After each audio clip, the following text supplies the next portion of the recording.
Nevada again. Thank you for watching.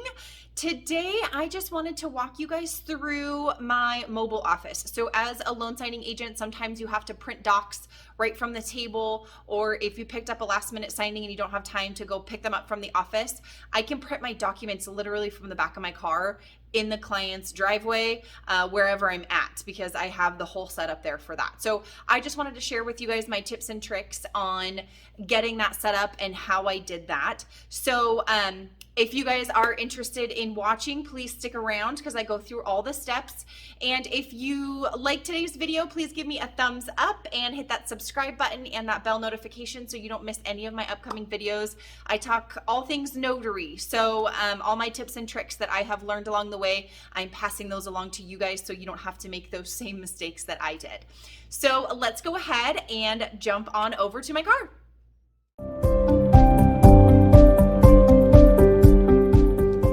Okay, hey guys, so we are out at my car and I drive a Nissan Pathfinder, and my Pathfinder has a third row, which has been fabulous. It's what I wanted.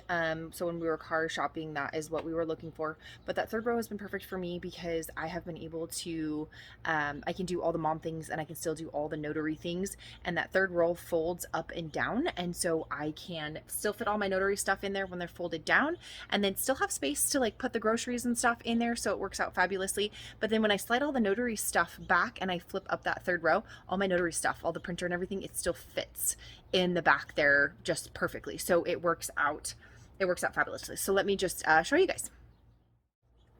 Okay guys, so here we are.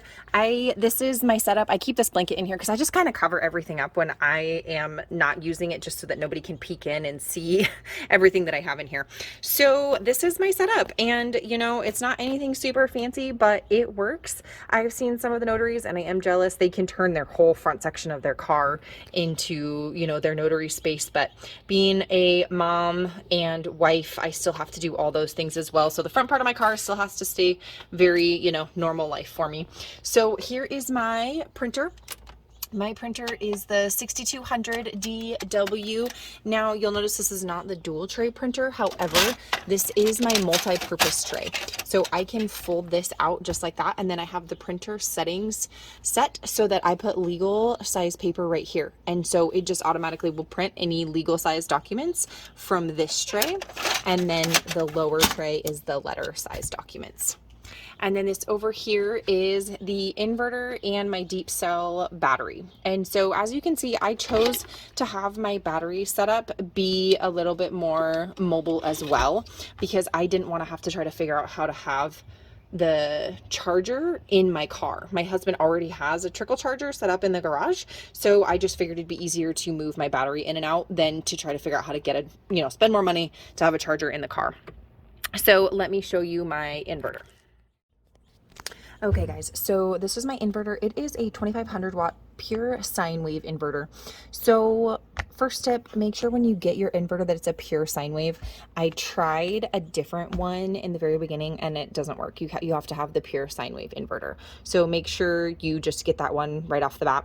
This 2500 watt, I don't know that you necessarily need to have 2500 watts. However, because when I first got started, I bought a couple inverters and ended up sending them back because it wasn't working.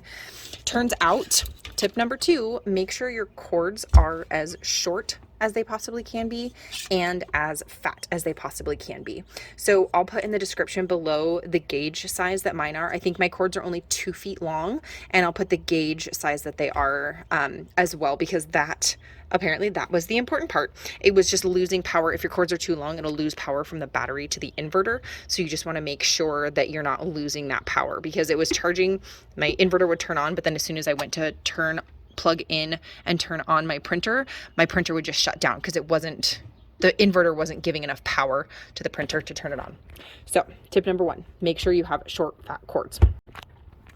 And then this is the inverter part. So this is just, it has 2 outlets on it. So I can plug in my printer and my scanner at the same time, and just, it turns on right here.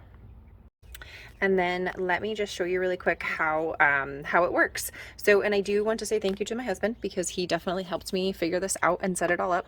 But you just plug the black into the black and the red into the red. That is another tip I am going to tell you right now, is if you go with removable ones, make sure you mark black and red. I tried the first time because I was like, I know what's negative and what's positive. And I accidentally plugged them into the wrong ones and I fried my inverter. So make sure you mark them so you don't mess it up. Color coding has worked great for me. It's just nail polish that I put on there, or a marker or something. So yeah, make sure you mark your positives and your negatives so you don't mess that up. So all you do is just plug these in, and then, you know, of course they're connected in the back here, but then I just turn this on. And that turns on the printer. And there you go. Printer is going. You can hear it running, and then you're set. And all that I do, so I have this, so I don't actually have to have Wi-Fi in my car to print because I just plug the USB into my computer. And the same with the scanner. This is my scanner here. And again, nothing's technically mobile. My scanner's not mobile, my printer's not mobile, but because of this wonderful power source, I can just plug them right into that. And then these, this has a USB cord on it as well. And I just plug the USB cord into my computer, and I can scan and print right from here.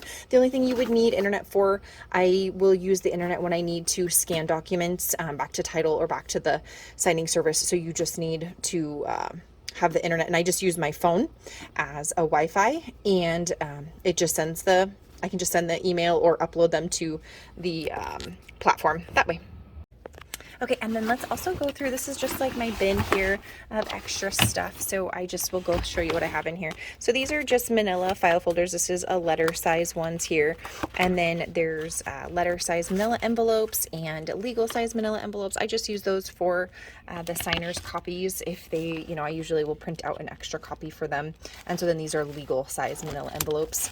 And then these are just, this is just some FedEx supplies. So another tip is that you can actually go to FedEx, create an account on FedEx.com, and they will send you a whole bunch of free FedEx supplies, and they just ship it straight to your door.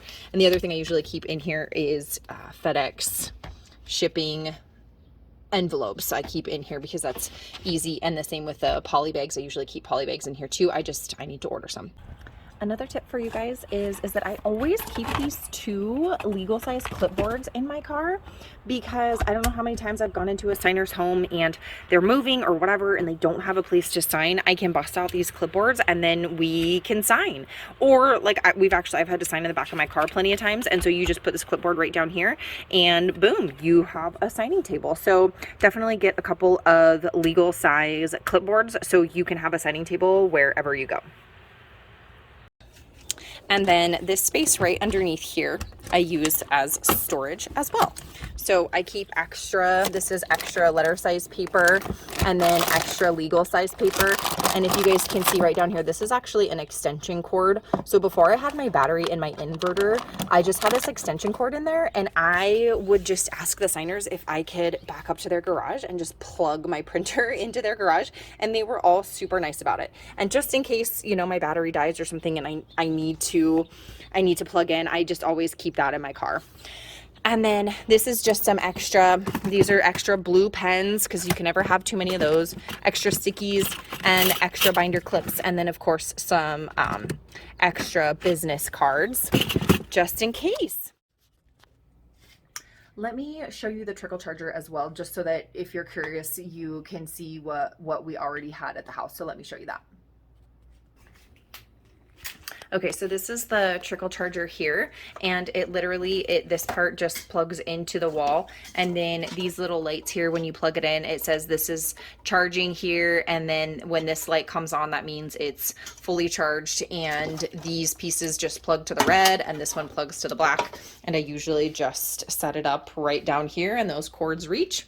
And then actually, guys, these are the different short fat cords, so these are the cords that you can hook up. so that it stays on there. So these actually screw onto the battery and screw onto the inverter. So if you didn't want to move the battery in and out and you had a charger you can put in the car, then these would be the cords you would want to use for that.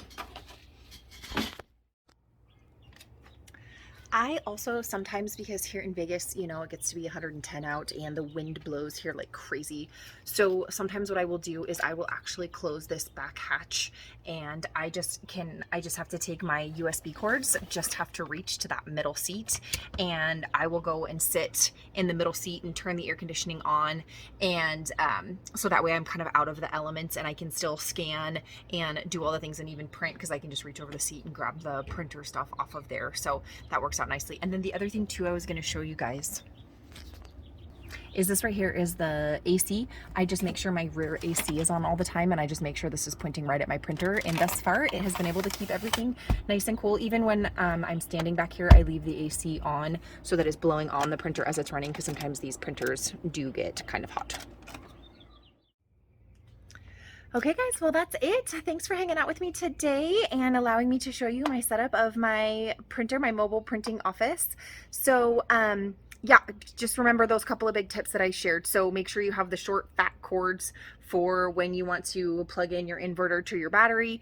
And with the printer, don't feel like you have to get the dual tray printer for your car, because that multi-purpose tray works great. However, I would say I do have a second printer in the house, and that one is a dual tray, so I don't have to worry about that multi-purpose tray, because it does only fit 50 sheets of paper at a time. So it can get kind of tricky if you have more than 50 sheets that are legal size. Trying to refeed them in there can get a little bit tricky. So just for your second, if you have a second printer in the house, I would say get the dual tray.